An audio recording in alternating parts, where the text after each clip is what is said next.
Assalamualaikum warahmatullahi wabarakatuh. Kami dari kelompok 1 Komunikasi Bisnis ingin menampilkan sebuah video tentang penjelasan dasar-dasar komunikasi. Sebelum lanjut ke videonya, kami akan memperkenalkan anggota kelompok kami. Yang pertama dengan saya sendiri, Erlina Agustina dengan NIM 2020111023. Saya Muhammad Gianintan Reza, NIM 2017-11425. Nama saya Arif Purnama Aji, NIM 2018-11082. Nama saya Windy Sindiana. Saya Rika Ayu Nintias, NIM 2020-11025. Pengertian komunikasi. Komunikasi menurut Himstreet and Betty dalam Business Communication, prinsip and methods. Komunikasi adalah suatu proses pertukaran informasi antara individu melalui sistem yang biasa atau lazim, baik dengan simbol-simbol, sinyal-sinyal, maupun perilaku atau tindakan. Menurut Boff, komunikasi adalah suatu proses pengiriman dan penerimaan pesan. Dan yang ketiga, secara umum, komunikasi adalah suatu proses pertukaran informasi antara individu melalui sistem yang biasa atau lazim, baik dengan simbol-simbol, sinyal-sinyal maupun perilaku. Jenis komunikasi. Yang pertama ada komunikasi antar pribadi, komunikasi yang dilakukan oleh dua orang atau lebih dengan menggunakan bahasa yang mudah dipahami kedua belah pihak dan cenderung lebih fleksibel dan informal. Yang kedua ada komunikasi bisnis. Komunikasi bisnis adalah komunikasi yang digunakan dalam dunia bisnis yang mencakup berbagai macam bentuk komunikasi, baik komunikasi verbal maupun non-verbal untuk mencapai tujuan tertentu. Perbedaan komunikasi antar pribadi dan komunikasi bisnis. Uraian, orientase atau tujuan, pokok bahasan, bahasa yang digunakan, format penulisan, gaya penulisan, kertas surat yang digunakan, stempel atau cup. Contoh, komunikasi antar pribadi, kepentingan pribadi, masalah pribadi, informal atau bahasa campuran, tidak standar atau fleksibel, tidak standar, tanpa kop surat, tanpa stempel, surat keluarga.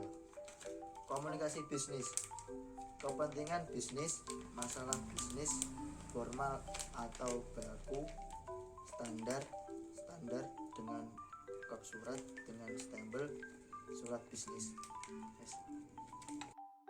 Bentuk dasar komunikasi. 1. Komunikasi verbal. Komunikasi verbal merupakan salah satu bentuk komunikasi yang lazim digunakan salam dunia bisnis untuk menyampaikan pesan-pesan bisnis kepada pihak lain baik secara tertulis maupun lisan. 2. Komunikasi nonverbal. Bentuk komunikasi yang paling mendasar dalam komunikasi bisnis adalah komunikasi nonverbal. Komunikasi nonverbal yaitu sebuah proses penggunaan pesan tanpa kata yang menimbulkan makna. Bentuk komunikasi verbal. Yang pertama, berbicara dan menulis. Komunikasi lisan atau berbicara relatif lebih mudah, praktis atau efisien, dan cepat dalam menyampaikan pesan-pesan bisnis. Pesan yang sangat penting dan kompleks lebih tepat disampaikan secara tertulis, mengingat tidak semua hal disampaikan secara lisan. Yang kedua, yaitu mendengar dan membaca. Untuk dapat menyerap informasi dengan baik, seseorang harus dapat berkonsentrasi pada apa yang sedang dibaca dan didengar. Tujuan komunikasi verbal. Yang pertama, penerima pesan memahami apa yang disampaikan oleh pengirim pesan dengan baik. Yang kedua, penerima pesan dapat membaca atau mendengar pesan yang disampaikan oleh pengirim pesan dengan baik dan benar. Yang ketiga, pengirim pesan dapat menyusun kata-kata ke dalam suatu pola yang memiliki arti atau makna dalam bentuk tertulis. Pentingnya komunikasi nonverbal. Komunikasi nonverbal sering tidak terencana atau kurang terstruktur. Namun, komunikasi nonverbal memiliki pengaruh yang lebih besar daripada komunikasi verbal. Isyarat-isyarat komunikasi nonverbal sangat penting, terutama dalam kaitannya dengan penyampaian perasaan dan emosi seseorang. Komunikasi verbal penting artinya bagi pengirim dan penerima pesan, karena sifatnya yang efisien. Suatu pesan nonverbal dapat disampaikan tanpa harus berpikir panjang, dan pihak audiens juga dapat menangkap artinya dengan cepat. Menurut Paul dan Bush dalam Excellence in Business Communication, komunikasi nonverbal mempunyai 6 tujuan, yaitu 1. Memberikan informasi, 2. Mengatur alur suatu percakapan, 3. Mengekspresikan emosi, 4. Memberi sifat melengkapi, menentang atau mengembangkan pesan-pesan verbal, 5. Mengendalikan atau mempengaruhi orang lain, 6. Mempermudah tugas-tugas khusus, misalnya memberi contoh cara mengayunkan tongkat golf yang baik dan benar. Proses komunikasi. Menurut Booth dan Thiel dalam buku Business Communication Today, proses komunikasi terdiri atas 6 tahap, yaitu 1. Pengirim mempunyai suatu ide atau gagasan, 2. Pengirim mengubah ide menjadi suatu pesan, 3. Pengirim menyampaikan pesan, 4. Penerima menerima pesan, 5. Penerima menafsirkan pesan, 6. Penerima memberi tanggapan dan mengirim umpan balik kepada pengirim. Tahap pertama, yaitu pengirim mempunyai suatu ide atau gagasan. Sebelum proses penyampaian pesan dapat dilakukan, pengirim pesan harus menyiapkan gagasan apa yang ingin disampaikan kepada pihak lain atau audiens.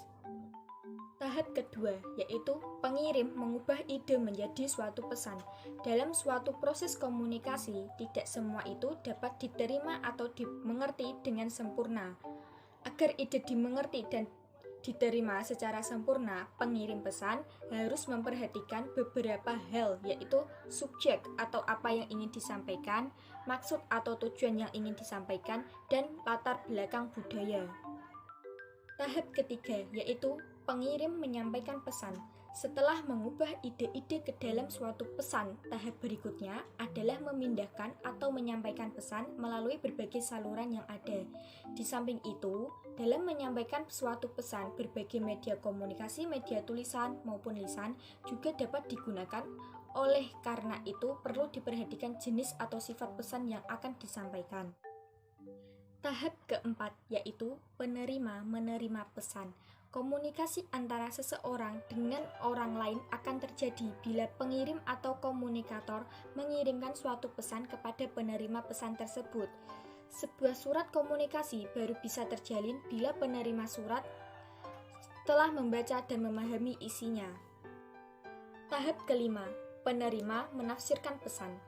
Setelah menerima pesan, tahap berikutnya adalah bagaimana ia dapat menafsirkan pesan. Suatu pesan yang disampaikan pengirim harus mudah dimengerti dan tersimpan di dalam benak pikiran si penerima pesan. Selanjutnya, suatu pesan baru dapat ditafsirkan secara benar bila penerima pesan telah memahami isi pesan sebagaimana yang dimaksudkan oleh pengirim pesan. Tahap keenam, penerima memberi tanggapan dan umpan balik ke pengirim. Umpan balik atau feedback adalah penghubung akhir dalam suatu mata rantai komunikasi. Umpan balik tersebut merupakan tanggapan penerima pesan yang memungkinkan pengirim untuk menilai efektivitas suatu pesan. Setelah menerima pesan, komunikan akan memberi tanggapan dengan cara tertentu dan memberi sinyal terhadap pengirim pesan. Di samping itu, adanya umpan balik akan dapat menunjukkan adanya faktor-faktor penghambat komunikasi, misalnya perbedaan latar belakang, perbedaan penafsiran kata-kata, dan perbedaan reaksi secara emosional. Munculnya kesalahpahaman komunikasi. Faktor-faktor penghambat komunikasi tersebut dapat dikelompokkan ke dalam 4 masalah utama yang mencakup antara lain 1. Masalah dalam mengembangkan pesan, 2. Masalah dalam menyampaikan pesan, 3. Masalah dalam menerima pesan, dan 4. Masalah dalam menafsirkan pesan. 1. Masalah dalam mengembangkan pesan. Sumber masalah yang potensial dalam mengembangkan suatu pesan adalah memformulasikan suatu pesan. Masalah dalam mengembangkan suatu pesan dapat mencakup antara lain munculnya keraguan-keraguan tentang isi pesan, kurang terbiasa dengan situasi yang ada atau masih asing dengan audiens, adanya pertentangan emosional atau kesulitan dalam mengekspresikan ide atau gagasan. 2. Masalah dalam menyampaikan pesan. Komunikasi dapat juga terganggu karena munculnya masalah penyampaian pesan dari pengirim ke penerima. Masalah paling jelas di sini adalah faktor fisik.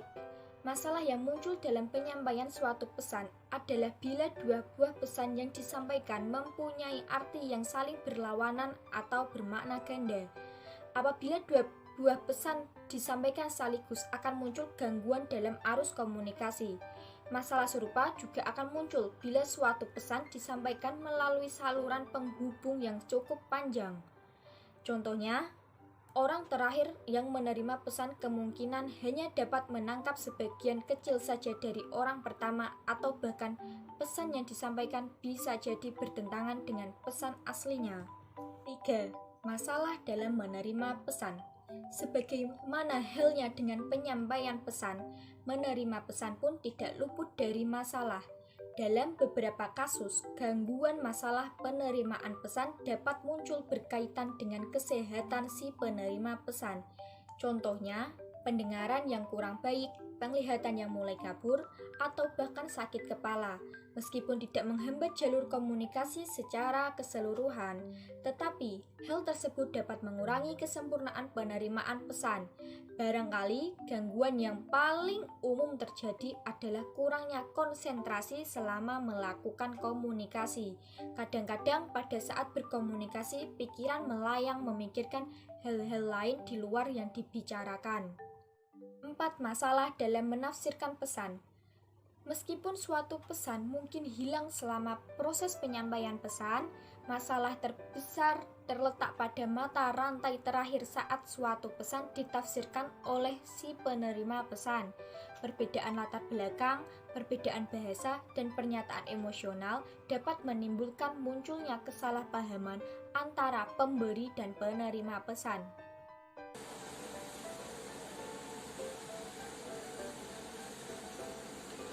Kesalahpahaman dalam menafsirkan pesan antara pemberi dan penerima pesan diakibatkan oleh 1. Perbedaan latar belakang, perbedaan usia, pendidikan, jenis kelamin, status sosial, kondisi ekonomi, latar belakang budaya, dan ramen kesehatan kecantikan, popularitas atau agama dapat mempersulit atau paling tidak mengganggu proses komunikasi secara umum. Kemampuan untuk menyerap informasi bergantung pada pengalaman masa lalu dan biasanya berlangsung lama. Oleh karena itu, bila belajar sesuatu yang baru, seseorang cenderung untuk mencoba mencocokkannya dengan pola yang telah ada. Informasi baru tidak terdapat kecenderungan untuk mengubah dan bukannya menata kembali pola yang ada. Yang kedua, perbedaan penafsiran kata. Masalah dalam memahami pesan sebenarnya terletak pada bahasa yang menggunakan kata-kata sebagai simbol untuk menggambarkan sesuatu kenyataan karena latar belakang yang berbeda, baik itu asal-usul daerah budaya, pendidikan, usia, maupun yang lain. Seseorang akan mempunyai pengertian atau pemahaman yang berbeda pula terhadap kata yang sama. Sebagai contoh, seseorang tahu apa itu roti, namun orang lain yang ada di benak pikiran mereka akan terlintas beraneka macam roti. Apakah itu roti bolu, roti coklat, atau roti gulung? Barangkali orang lain juga akan memahami pengertian roti tentang rasanya. Misalkan apakah roti manis, roti tawar, ataupun roti asin. Yang ketiga, perbedaan reaksi emosional. Satu hal yang cukup menarik adalah bahwa seseorang mungkin bereaksi secara berbeda terhadap kata yang sama pada keadaan yang berbeda. Suatu pesan yang jelas dan dapat diterima di suatu kondisi akan dapat membingungkan dalam situasi yang berbeda. Hal ini bergantung pada hubungan emosional antara penerima dan pengirim pesan. Satu pesan paling tidak mencakup dua hal. 1. Dalam artian isi atau konten yang berkaitan dengan subjek suatu pesan, dan 2. Dalam artian hubungan atau relasi yang memberikan sifat interaksi antara pengirim dan penerima pesan. Komunikasi dapat terganggu bila penerima bereaksi secara negatif dalam artian isi maupun hubungan. Cara memperbaiki komunikasi. Untuk dapat melakukan komunikasi yang efektif, diperlukan beberapa persyaratan, yaitu 1. Persepsi seseorang komunikator yang cerdas harus dapat memprediksi apakah pesan-pesan yang disampaikan dapat diterima oleh komunikan atau tidak. Bila prediksinya tepat, akan dapat membaca dan menerima tanggapan dengan benar. Kemudian audiens sebagai penerima pesan akan mengantisipasi bagaimana reaksi komunikator atau pengirim pesan dalam menyusun umpan balik, sembari tetap melakukan penyesuaian untuk menghindari kesalahpahaman dalam komunikasi tersebut. 2. Ketetapan secara umum. Audiens mempunyai suatu kerangka berpikir yang jelas. Agar komunikasi yang dilakukan mencapai sasaran, seseorang perlu mengapresiasikan sesuatu sesuai dengan apa yang ada dalam kerangka berpikir. Apabila hal itu diabaikan dan yang muncul adalah kesalahan komunikasi. 3. Kredibilitas. Dalam komunikasi, komunikator perlu memiliki keyakinan dan optimisme yang tinggi bahwa audiensnya adalah orang-orang yang dapat dipercaya. Demikian pula, komunikator harus mempunyai keyakinan bahwa substansi atau inti pesan yang disampaikan kepada pihak lain benar-benar akurat dan dapat dipertanggungjawabkan. Yang keempat, pengendalian. Dalam komunikasi audio akan memberikan suatu reaksi atau tanggapan terhadap pesan yang disampaikan. Reaksi mereka dapat membuat komunikator tertawa, menangis, bertindak tanpa pikiran atau lemah lembut. Hal ini ditentukan oleh intensitas reaksi yang dilontarkan terhadap apa yang disampaikan oleh komunikator. Yang kelima, keharmonisan. Komunikator yang baik akan selalu dapat menjaga hubungan persahabatan yang baik dengan audiens, sehingga komunikasi dapat berjalan lancar dan mencapai tujuannya.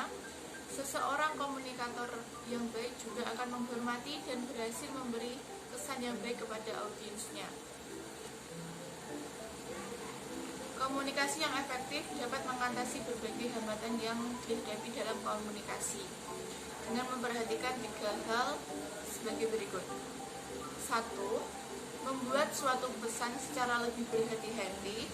Langkah pertama yang perlu diperhatikan dalam berkomunikasi adalah memperhatikan maksud dan tujuan berkomunikasi dan audiens yang dituju. Katakan apa yang dikehendaki dengan menggunakan bahasa yang jelas, sederhana, mudah dipahami, dan tidak bertele-tele. 2. Menimbulkan gangguan dalam proses komunikasi melalui pemilihan saluran komunikasi yang berhati-hati. Komunikator dapat membuat audiensnya lebih mudah memusatkan perhatian pada pesan yang disampaikan. 3. Mempermudah upaya umpan balik antara pengirim dan penerima pesan agar pemberian umpan balik tersebut memberikan suatu manfaat yang cukup berarti. Cara dan waktu penyampaiannya harus direncanakan dengan baik.